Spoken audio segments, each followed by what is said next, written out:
From the virtual stage of the 92nd Street Y, hello and welcome to our civic series, Race to City Hall. My name is Seth Pinsky and I'm the CEO of the 92nd Street Y. I'm honored to be here to host these one-on-one conversations with leading mayoral candidates covering topics of importance to all New Yorkers, including some suggested by members of our 92nd Street Y community. Thank you so much for joining us. As we all know, the last year has been an incredibly difficult one for our city. To overcome our challenges, New York is going to need a decisive, collaborative, and creative chief executive. It's for this reason that we at the 92nd Street Y have launched this series. Today, I'm speaking with mayoral candidate Andrew Yang. Mr. Yang began his career with a short stint in corporate law before transitioning to the startup world, eventually becoming CEO of the test preparation company Manhattan Prep. In 2011, he founded a nonprofit fellowship program, Venture for America, in connection with which Mr. Yang was recognized by the Obama administration as a champion of change. By 2020, Mr. Yang was competing for the Democratic presidential nomination, coming out of which he founded Humanity Forward, a nonprofit organization dedicated to promoting universal basic income, among other topics. Mr. Yang, thank you so much for being here and talking with me today. Seth, it's great to be here. Congratulations on the relatively new job. You and I met a couple of years ago, and I feel like things have really progressed for us both in ways that probably neither of us could have anticipated. Absolutely, and congratulations to you as well. And before diving into questions about your positions on various policies, I wanted to start, as we always do, by asking how your recovery from COVID-19 is going and how you and your family have been holding up during the pandemic. Thanks for asking. I'm certainly feeling much better than I did a couple of weeks ago. COVID, for me, was like a very nasty version of the flu with a loss of taste thrown in. But really grateful that I'm fine now. My family's doing great. It's been such a difficult time for so many New Yorkers. Having COVID, on one level now, it's like I do feel like I've had at least my version of an experience that has devastated so many lives. But we're doing much better now. Thank you for asking. Well, I'm glad to hear that, and I hope that everyone stays safe and healthy going forward. So in these conversations, we typically start with a question that's suggested by a member of our community. And in the case of this conversation, there was one topic that several people raised that I thought would be a good one to kick off with. Specifically, what we heard was that while members of our community were impressed by your entrepreneurial experience and the work that you'd done through your not-for-profits, there were concerns raised given the fragility of the current situation in New York about electing a mayor who has never worked in government before and wasn't particularly involved in New York civic life in the past. So I know that this is a topic that you've addressed before, and I wanted to give you an opportunity to address it directly for the benefit of our audience. And specifically, the question that I wanted to ask is, what do you view as the reason why at this particular moment you're the right person to lead the city? And are there certain aspects of your background that you think are particularly well suited to the moment? And are there certain aspects of the job that you think you may have to grow into? Thanks for the question, Seth. You know, my answer to it really revolves around my time in New York City, because most of the people asking this question probably met me when I was running for president. And so you think of me as something of an ideas guy. But I arrived in New York City as a 21-year-old law student at Columbia. I was an editor of the Law Review. I passed the bar. I practiced corporate law. And then I worked in various growth companies. And my main experience was running a private company here in New York City. And if you've ever run a small business, you know that you need to make the numbers work. You need to hire, you need to build a culture. You need to try and clear out problems. And no one who ever came to our business ever seemed to care about excuses or politics. They just wanted what they paid for. You know what I mean? And so I think that's something that a lot of New Yorkers really want right now, where we're seeing our bureaucracies flounder. And that was true even before this crisis. But I'm a public school parent. Our schools now are just starting to reopen for one of our boys. And it's been one of the things that has driven many families to despair in some cases. Some families have even chosen to leave New York City. The last count I saw was that 300,000 people have left New York. So if you are looking around us right now objectively and you think that things are working at a very, very high level, then you might want to enlist someone who's been embedded in city bureaucracies and politics for the last number of years or decades. But I'm going to suggest that right now, what most New Yorkers want is someone who's going to be results-oriented, pragmatic, not particularly ideological, but just wants to help get New York City back on its feet. And if you look at what's happening to our city, a lot of the problems we're facing are not really driven by ideology or politics. It's the 27,000 friends and neighbors and family members whose lives we've lost. It's the 700,000 missing jobs. It's the 60 million missing tourists. It's the fact that Midtown Manhattan is 82% unoccupied. And when people aren't commuting to work, that's not just those workers. That's the security guards, the cleaning staff, the food truck operators, the retailers that used to rely upon the commuters. That is the situation our city is facing. There is no guarantee that we're going to recover. And so if you say that in this context, you think having someone who's been embedded in city government is the answer, I would respectfully disagree. I think you need someone who's going to be able to activate resources, certainly within city government, but also in the private sector, in the nonprofit and philanthropic sector, technology, arts and culture. We're going to need all hands on deck if we have any chance of having the city recover the way we all want it to. So let's pick up on that topic of recovery. And clearly, if you are elected, one of the main issues that you're going to be dealing with probably throughout your time in office is going to be the economy. And you cited a number of statistics that talk about just how grave the situation currently is. There was a report recently by the city's independent budget office that said that we're still down by nearly 560,000 jobs from our pre-COVID levels. Unemployment, which had been bouncing between 3% and 4% pre-COVID, is now, by the IBO's estimate, close to 15%. So if you were elected mayor, on your first day in office, when you arrived at City Hall, what would be the 3 first major initiatives that you would try to move forward that you think would have not just the biggest, but also the most immediate impact on the economic well-being of the city? Thank you, Seth. A lot of it's going to depend upon where we are in terms of vaccination and people's confidence in coming back into New York City. If I were to take office today, I would be centered on making sure that people get vaccinated, which unfortunately we can't take for granted. We've seen that the process has been frustrating to many people already. But not getting vaccinated is not enough. You also need to be able to confirm that you've been vaccinated on your smartphone so that we can convene at the 92nd Street Wise, very nice auditorium, and in office buildings and restaurants and bars and theaters, so that we can build the confidence to get some of those 60 million tourists back, because those 60 million tourists support 300,000 of the jobs we're missing right now. So that to me is job one of the recovery, is getting the vaccine and the verification of vaccination to people in people's hands, because that's going to drive both the ability to bring commuters back into the city and tourists back. So that's number one. Number two is we need to try and help more of our small businesses and restaurants recover. You're seeing I just talked to some restaurateurs yesterday. One of them went from 5 locations to 0. One went from 4 locations to 2. They all collectively estimated that restaurant revenue is down 60% year over year, which is not enough for most of them to survive. A lot of them owe back rent.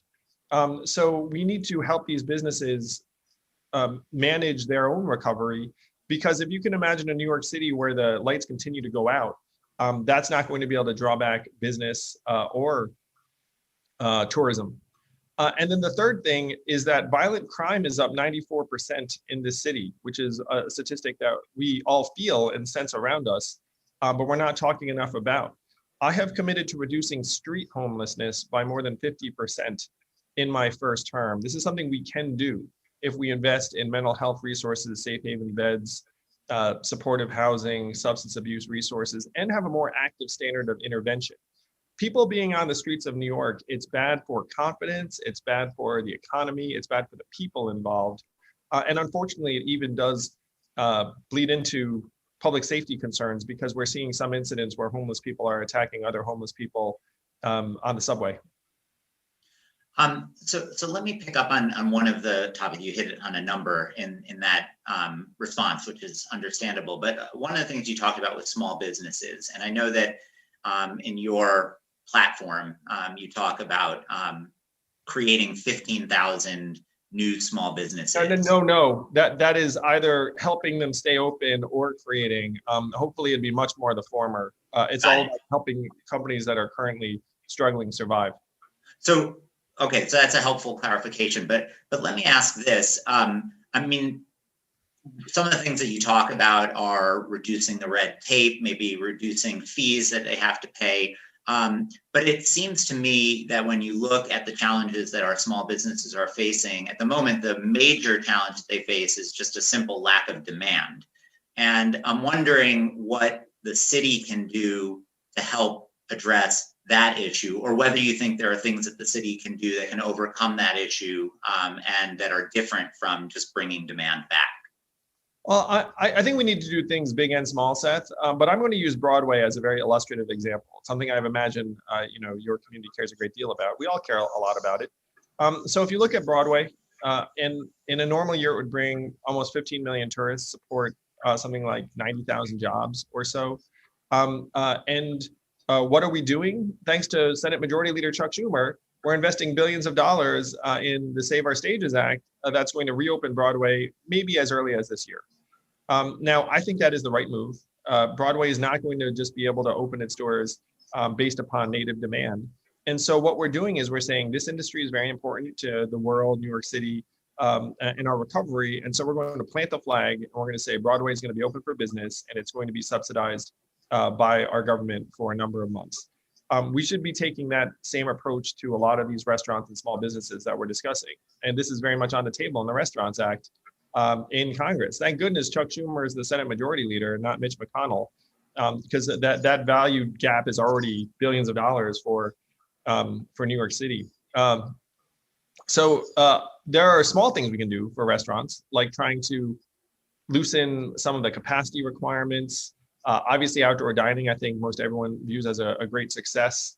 I've advocated forgiving sales tax and automatically renewing permits and doing things that would loosen things on on a very small level. But big picture, you're right that if they're going to open their doors right now, they need demand and they need some visibility because many of them owe months and months of back rent. So ideally, there would be some resources from the federal government saying, look, the same way that we know that Broadway is vital to the city's recovery. And keep in mind, New York City sends something like $20 billion a year more to the federal government in a normal year than it gets back. Like, it's payback time. And we should be investing in the recovery, not just of Broadway, though it's very, very special to New York. We should be investing in the recovery of many of these restaurants and hopefully give them a real path forward. And this is something that I'm very focused on as someone who's run a small business in New York City. And what happens if that federal money doesn't come through? Do you think that the Yang administration still can meet that 15,000 business goal? I think that there are things we can do, big and small, again, that will be helpful. So one thing I'm going to just throw out there from my discussions with various restaurateurs. So we need to, again, give them a lifeline to survive. A lot of that's going to revolve around whether they can work out an accommodation with their landlord that makes sense for both parties. It's much, much better if you have federal money to try and meet that gap. But there may be ways to meet that gap that don't involve federal money, just based on hammering out a payment plan or an understanding that allows both to continue, with the understanding, frankly, that if the landlord loses that tenant, there's probably not a new one coming. Which brings me to the next step, is that if you're a restaurateur looking to invest in New York City, and no matter what we do, we can all see the darkened storefronts everywhere. It's very, very negative for safety, tourism, everything else. And so if you were a restaurateur looking to invest in New York City right now, you look up and say, am I going to commit to a 4 or 5 year commercial lease and all the upfront investment that would require me to open a restaurant, not knowing what the future holds? And the landlord's looking up saying, like, who's going to take my storefront? So what we have to do is we have to lower the barrier for that restaurateur and say, look, you've always wanted to give New York a try, or you have a new menu you want to try out. Let's give you a 6-month pop-up or a 9-month pop-out. Say to the landlord, this is better than nothing, like this isn't what you want, but here it is. And then we can get the lights on in that storefront. many New Yorkers would be thrilled. And also, generally speaking, people are attracted to something that's going to expire. Like if there's a pop-up in your neighborhood and it's only there for 6 months, you're like, oh, I should give it a shot. And then you can tell your friends about it. You can say, hey, there's this great pop-up. So these are the kinds of things we're going to need to engineer if we're going to give people a path forward and rejuvenate a lot of our storefronts and streets. So building on this theme of rejuvenating the city's economy, another area that you focus on in your economic platform is making New York City the leader in early stage startups. And presumably what you're talking about here, and you can correct me if this is wrong, is companies largely in the tech and the creative industries. And as you point out, the good news is that New York has actually had quite a bit of success in recent years, becoming a leader in the tech field. And you yourself have plenty of experience in the field and probably would be better placed than most mayoral candidates to understand what the opportunities for growth are. But I think it's also fair to say that your enthusiasm for the industry is not universally shared. And that's especially true on the progressive wing of the Democratic Party. So when Amazon proposed building a second headquarters in Long Island City, leaders on the left wing of the Democratic Party expressed very strong opposition and ultimately sank the project. And many point out the fact that the cities that are probably most successful in the United States at creating this tech ecosystem, New York, San Francisco, Boston, are among the most inequitable in the country, with a lot of people drawing a causal relationship between the success in the tech field and that inequality. So I have two questions for you. The first is, do you think it's possible to grow the tech economy in a city and simultaneously benefit the people who have been left out, at least to date, from the benefits of that industry? And second, how do you convince people like the ones that I was describing before, including a number of voters in the Democratic Party, that this not only can happen, but in fact, under a Yang administration, it will happen? Thank you, Seth, for the question. First, I'm on the record saying that driving away a company that was going to create 26,000 jobs in your city is a mistake. And if there are other candidates that have the other point of view, then I disagree. I have a feeling a lot of New Yorkers right now would like New York City to seem like it's more welcoming to organizations that want to invest here.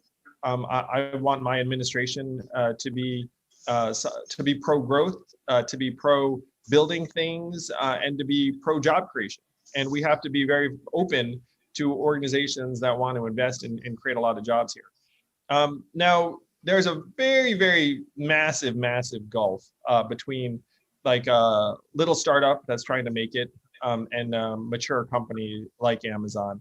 And I think that people can uniformly get excited about startups that are tackling different types of problems, some of which may be social problems, some of which may be problems in our communities, and some of which may be originated by entrepreneurs who are themselves New Yorkers, who are themselves from a minority community here or from outside the city. Like there are certainly massive inequities in the technology industry, but if you have a city-run initiative trying to help 1,000 entrepreneurs either grow here in New York City or arrive here and solve problems that are relevant to New York, you can do things that are very, very helpful to a lot of New Yorkers of very, very different backgrounds. And if you come visit these startups, like, it's just going to be two people like working on a project in like a, like in a co-working space. I mean, frankly, it's going to be a scene that people probably find in their average Starbucks. Great. Let me shift gears again and maybe pick up on another one of the challenges that I'm guessing you would face if you were elected, and it probably would occupy a fair amount of your time, and that is the budget.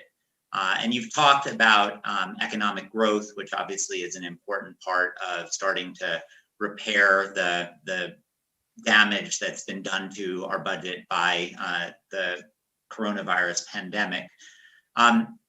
But the situation is still very serious. It's probably true that this year our budget will be rescued by federal stimulus money coming out of Washington. Thank you, Chuck. Way to go. Anyway, continue. Yeah, and that will, I think, help the state. It will help the city, but the mayor's own January plan projects that for the next several years, including your time in office, if you're elected, you're going to be facing structural deficits of $4 billion a year. And independent budget experts are saying that that number is probably more like $5 billion a year. And in the budget section of your website, you talk about the budgetary realities, and you talk about the need to make difficult decisions and to be more open and transparent. But you also put forward elsewhere big proposals, bold proposals, maybe even necessary proposals like the universal basic income that will add $1 billion to our expenses. So make that hole even deeper. So I guess the question that I have is, let's say that again, you're elected to office and you come into City Hall on your first day and you sit down with your budget director and he or she shows you the budget and says, we've got a hole of $4 billion, $5 billion, $6 billion that we need to fill. What are some of those difficult decisions that you're prepared to make in order to bring the budget back into balance? Again, I've run a small private company, so I'm very, very familiar with trying to get the numbers to work and frankly, being quite value and cost conscious. I'm going to suggest that our current mayor is not a terribly disciplined operator. And if you have an undisciplined operator in charge of a very large organization for 8 years, there's going to be a significant level of waste and inefficiency. Probably not $4 or $5 billion worth of waste and inefficiency, but it's going to be significant. It's going to be in the hundreds of millions of dollars. I've already kind of been exposed to some things in that realm. But we're going to have a lot of tough choices moving forward. We are going to find the fat. And then at that point, we're going to have to identify which pieces of flesh we can do without most easily. And the goal will be to avoid touching any bone, and in my mind, being able to distinguish among those three things is actually going to be one of the important roles of the next mayor. A couple of things that I'm going to suggest. I think there are massive inefficiencies in our procurement process.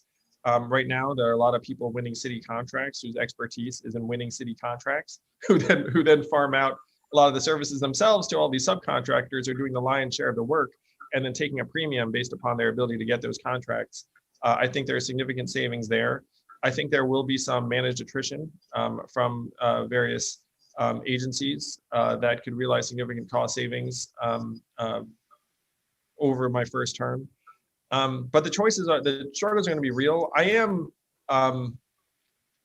confident, though, that if you were going to install someone who is going to be able to rationalize our city's budget, it might be a good idea to elect someone who doesn't have a great deal of political debt holding, or someone who, frankly, is not going to be elected on the basis of pre-existing special interest groups for electing that person. And then after they get elected, they're like, okay, you're here, so now it's time to, give us special treatment. I think most people know that despite the fact that I'm leading in the polls, I am not going to be subject to many of those special interests because I'm going to be elected by the people of New York City. And every decision I make will be in the best interests of the city. Now, every one of the solutions that you just put forward are on the cost cutting side of the ledger. And one thing that was interesting that you didn't mention was raising revenue or raising I'm taxes. all about trying to raise revenue first, but I thought the question was specifically about cost. But yeah, I want to try and find some opportunities to generate revenue, of course. Well, and I guess the specific part of raising revenue that was noteworthy to me, just listening to your answer, is that you didn't talk about new taxes. And what's interesting is that it does seem like in New York today, at least among the political class, that there's an emerging consensus that now is the right time to raise taxes, especially on the wealthiest New Yorkers. And from the conversations that I've heard, the reasons for this are twofold. One is the budgetary challenges that we've talked about, and the fact that people believe that bringing in more revenue is better than cutting services. But the second is there's also an equity argument that the wealthiest New Yorkers have accumulated significant additional wealth over the last several years. The statistic that I recently saw was that 1% of New York City residents earn something like 44% of New York City income. And that just as a matter of fairness, it's important to redistribute that wealth. And what I've seen, at least reported, is that you've made statements to the effect that you don't think that now is the time to raise taxes, even on the wealthy. And I guess what I'd be curious to hear is that your position? And if so, how do you square that circle, and how do you respond to the people who feel that it is in fact the right time? Well, Seth, one of the reasons why I am focused on the things that the city can control is because I don't want to, frankly, be making proclamations that I can't follow through on. And a lot of the taxes you're talking about are in the hands of Albany. If you look at the city, we can control one primary lever, and that's property taxes. And so I do have ideas to generate revenue through property taxes. The first is that I hope 92nd Street Y is not one of them, but it might be. We'll see. That there are some significant property tax exempt landowners in New York City that I believe should be getting more from. I'm going to include my alma mater, Columbia University, in this category, where if they buy an apartment building for faculty, all of a sudden we don't get property tax on that building, even though that building is still enjoying fire department protection and police protection to a degree. MSG is getting an annual tax break of $40 million a year. That does not make any sense. And when talking about that tax exemption, MSG actually threatened to move if they didn't get the tax exemption, which is obviously nonsense. It's like, how can you move the garden? So I wanted to seize on the things that I can control. I am for property tax reform, which I believe has a chance to unlock significant value here in New York City.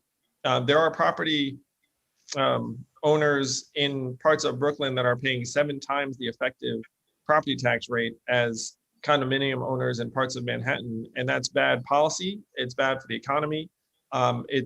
You'd rather have, frankly, people like that getting more money into their hands that they might spend in the economy more actively. So this is something I'm very, very excited about, but I'm also realistic about the fact that you need Albany for that property tax reform as well, and that it would take some time to realize. And just coming back, though, to one piece of your response, you said that you're primarily focused on taxes and revenue raising opportunities that the city controls.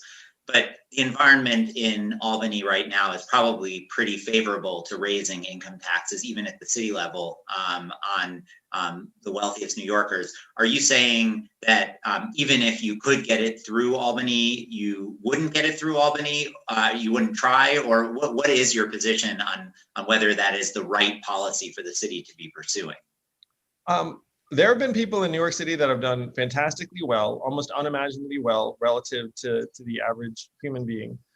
There are New Yorkers who are living in conditions that are totally immoral and unacceptable. I want to be the anti-poverty mayor. I do think that New Yorkers at the top can pay their fair share, and that they've been paying less than that over the last number of years. Great, thank you. Let's turn to another topic, which is near and dear to my heart, and I think to the heart of many in our community, which is the arts and culture sector specifically. And you alluded to the challenges that are being faced by Broadway, and as I'm sure you're well aware, those challenges are being faced all across this sector. The statistic that I've read, which to me really paints the most accurate picture and compelling picture of how bad things are, is that whereas the economy lost at its low point last year about 20% of all jobs in New York City, and has since recovered about 30% of what was lost, in our sector of the economy, the arts, entertainment, and recreation sector, we lost 70% of all jobs, and we've only recovered about 5% of those jobs. But even with these figures, as we've been discussing, the city is facing all sorts of challenges. You alluded to rising crime. You talked about increasing homelessness and housing insecurity. We know about the racial injustices that many people are facing. So in an environment such as this, I'm wondering how you say to the population at large that this is a sector that we need to prioritize now, as opposed to putting it on the back burner and coming back to it at a different time. Again, I'm so pumped that the Save Our Stages Act is going to be investing in Broadway. It's such a singular industry, not just industry. I mean, it's like an art form. It's like a cultural expression. I see arts as integral to what makes New York City, New York. And I can make a very detailed economic argument around that, where artists have the same impact on a neighborhood or a community as entrepreneurs do, where if a group of artists moves to a place, values go up. And in New York City, that's especially powerful because it's the arts and culture of New York that draws talented people here that want to either work in that industry or just be adjacent to it.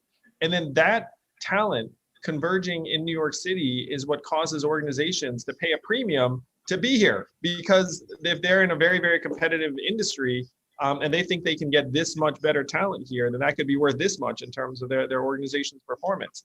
And this is the fundamental value proposition of New York. It's one reason, by the way, I'm also very pro nightlife, because I think that also is a cultural driver that helps draw people here that organizations want to employ or access. So these are not nice to haves. These are not secondary. These are actually core to trying to reconstitute the value proposition of New York City that makes everyone want to be here. And this is one of my core missions as mayor. And so I'm going to be investing very heavily in this very early on in ways big and small, ways personal, and at the institutional level. And maybe if you can you go into some specifics about what those investments will look like? I mean, what could we as the 92nd Street Y, or more important than us, a small cultural institution outside of Manhattan, expect in the way of support from the Yang administration? Well, you know, we talked earlier about my wanting to draw 1,000 entrepreneurs here and also come into the city and support them with mentoring and resources. I want to do the same thing for artists. I want to have 1,000 artists of New York City, and they could be either here in the city or always want to be here. I want to create residency programs, subsidized housing. I think there are a lot of developers right now that frankly have more open apartments than they've had at other times, and might welcome an artist who was able to do something in the community, regularly. So I want to invest in this. I mean, again, our budgets are going to be constrained, so I don't want to overpromise saying that we would want to subsidize public murals and other things, but we do want to invest in and subsidize public art. One of the things that we can do that's very low cost, frankly, is just allow more things. Like if there are people or artists who want to do things in New York, we have to make it easier for them. I'm one of, I think, the only mayoral candidate who's already said that I want to have the biggest post-COVID celebration in New York City in the world.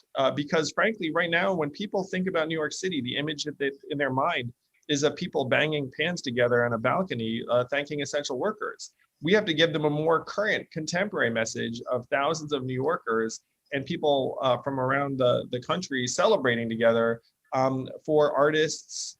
And that itself is going to be a huge signal that people should come back to New York City to visit and enjoy our cultural attractions. So I'm committed to this because I see it as key to New York's recovery and competitiveness. So I want to shift gears and ask a few questions that were sent in by our patron community. And one relates to arts and culture. And instead of looking to address immediate problems that the arts and culture sector are facing, it looks to address some of the long-term challenges. And one of those long-term challenges is continuing to build new audiences. And an important way of doing that is education, arts education in the schools. This is an area that we at the 92nd Street Y have been very involved in. We annually educate 15,000 low-income public school kids, giving them a rich arts and cultural experience through our Center for Arts, Learning, and Leadership. And I know a number of other cultural institutions do the same. We're seeing budgets cut, not surprisingly, and the trends moving against programs like this. And I'm wondering, again, given the context, given all the challenges that we face, if this is an area that under your administration you would prioritize, or how we should be thinking about arts education. I think it is terrible that when budgets get tight, arts education is among the first things that gets cut. I think it is wrong, and it's wrong by the data. If you look at the impact of arts education and drama, which obviously is included in arts, the impact on everything from engagement with education to college readiness is very, very high. And so I think we're missing the point of the education that we're providing our kids, where you think that arts is somehow, again, secondary or peripheral, when it should be treated as primary. I think you've probably seen the acronym STEAM, like science, technology, engineering, arts, and math. Most of you also know that I ran for president because I was deeply concerned about the impact of technology on our economy, that we're going to automate away a lot of jobs. We are. And our education system is not caught up to that. But one way it can help us catch up at least a tiny bit is to continue to invest in arts education, because I know that arts and creativity are going to be much, much more important in the economy of the future than a lot of other things that right now we are teaching our children. And speaking of teaching our children, ours is a community that, like so many others, highly values education and believes that it's the only way to make our society more fair and more equitable and more successful over the long run. And so we've received several questions about schools and the impact that the pandemic has had on them. You're a parent of school-age children. I'm a parent of school-age children.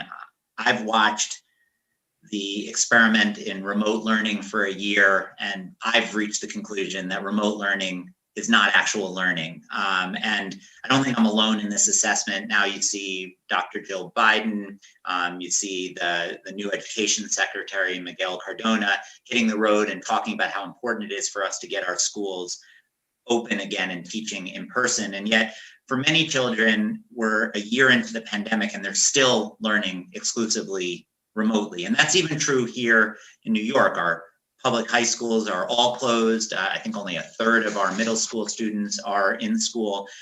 So if you're elected, hopefully by the time you get into office, most of these problems will have been solved. But right now, as a candidate, you have a unique and prominent platform. So I'm curious what your message is to the mayor, to the governor, to the UFT about getting kids back into the classroom. Seth, the conclusion you've drawn as a parent, I'm a parent too, is that about online education is again borne out by the data. Studies have shown that online education is 30 to 70% less effective than in-person instruction, which any parent could have told you, but that's what the studies say. But what the studies, what people don't cite as often here in New York City is that 29% of New York City residents don't have high-speed internet at home. And a lot of those families are Black and brown. And so that there are many thousands of families that are completely getting left behind, even in that 30 to 70% worse experience. We're like online education. I mean, we're just leaving so many kids behind, the kids that can least afford it. We should have opened schools, particularly for young children who, by the way, are much lower spreaders of the coronavirus. And we've known that for months. And high-risk children, we should have been fighting to reopen these schools months ago. I am frustrated. I'm a frustrated public school parent by the fact that my child has not been in school all year. Now, my child's going to be fine, big picture, but there are thousands of kids that are not going to be fine. We have failed them. It's infuriating. So that would be my message to the folks, and hopefully we can get these schools open because these families and children need it, and we could have done it safely earlier. Anyway, so you can tell where I am on this. This is just another source of frustration for many New Yorkers. I have to say, I feel your frustration. Another school-related question that was asked by members of our community has to do with the achievement gap that you were alluding to, and especially the achievement gap between white and Asian students on the one hand, and Black and Hispanic students in our schools on the other hand. It's well documented that our schools are among the most segregated in the country, and that segregation is even more stark in the highest performing sectors of the school system. The gifted and talented programs are about 75% white and Asian versus 31% of the overall school population. The percentage of Black and Hispanic students in the specialized high schools like Bronx Science and Stuyvesant is about 11% versus 67% in the school system as a whole. Now, you've distinguished yourself, I think, from other candidates in being more cautious about proposals such as, for example, eliminating testing for gifted and talented programs in the specialized high schools. And I'm wondering if you can just share your position on these topics and just how you more broadly would address the issue of this performance gap in the public school system today. Thank you, Seth. I am one of, I think, the only candidates who said I thought that getting rid of the gifted and talented screening at middle schools and the programs was a mistake, with people not knowing what comes next. There are public school parents that are planning months and years in advance. Getting rid of the current system that some people have probably been planning on for quite some time with no clear next step is bad leadership. And we have to be realistic that there are 300,000 families that have left New York City, and people have the ability to vote with their feet, and that's not what you want. In this time, that's not the kind of message you want to send. Now, all of that said, that I think it's terrible that we've been outsourcing our judgment about our kids to these citywide tests. You know, like if you are a teacher and you see that a child has a spark and would benefit from an enrichment program, you should be able to refer them to an enrichment program, particularly at like the primary and middle school level. If you identify a child who has special needs, like one of my sons, you should be able to make that determination. We should be empowering teachers and administrators to be able to do more for our children without abdicating our judgment about them to like the single data point. And so I think that is also a source of frustration for many families and parents, where they feel like, oh, if my child doesn't get into school X over there, then I could forget about them getting the kind of education that they deserve. And so we need to try and improve the environments where students are right now and empower teachers to be able to act on what they know. Like teachers know our kids better than anyone else, aside from us, of course. But they know our kids better than like a bubble sheet too. Let me conclude, just because we're running short on time, with a question that I wanted particularly to direct towards you. So we're still struggling to contain a pandemic that originated in Wuhan in China. And up until January, we had a president who insisted, and actually even since leaving office still insists on referring to the COVID-19 virus as the China virus. And one of the results of all of this is that across the country, but particularly here in New York City, we've seen an increase in the number of bias crimes directed at people of Asian descent. And some of those have been quite high profile and very disturbing. Now, I'm married to a woman of Korean descent. My kids are half Asian. I've been acutely aware of this rising menace, and I can only imagine as a very high profile person of Asian descent that you're even more so. So I'm wondering what you think we as a city can do to try to address this rising scourge. Thanks, Seth. It's been heartbreaking and devastating for so many Asian Americans to feel this new level of racism and violence directed against us. Certainly when I see an elderly Asian woman shoved to the ground in Flushing, it reminds me of my family. I think that that's something that a lot of people would understand. We need to take this scourge much more seriously than we have been. I've suggested at least 3 things that I would do as mayor.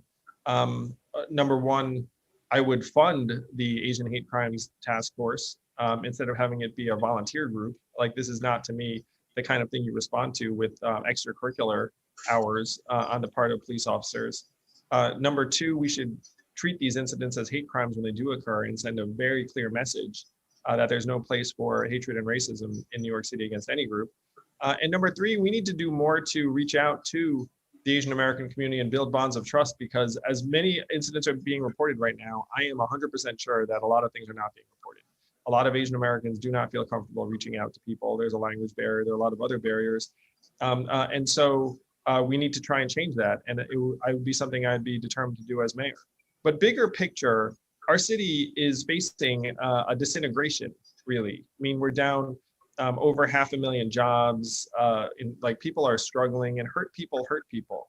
This is not just an anti-Asian phenomenon; it's an anti-Semitic phenomenon. Like violence is rising against just about any community because people's executive functioning has been eroded to a point that when you have a violent or hateful impulse, you're more likely to act on it. And there aren't dozens of people on the subway with you that would restrain you in a normal time. Subway ridership's down 70%. Streets are empty. And so that's really, to me, the thing that we can all rally around, is that if we can get our city back on its feet, we will also make ourselves safer and our community safer. Thank you so much. That's a very important note on which to end. I appreciate you're taking the time to speak today. There's so much more to discuss, but unfortunately we're out of time. To our 92nd Street Y patrons, thank you for supporting and tuning in to the Race to City Hall series. Please check back on our website for the most up-to-date schedule of future conversations. And in the meantime, from the virtual stage of the 92nd Street Y, we're signing off. We appreciate your joining us.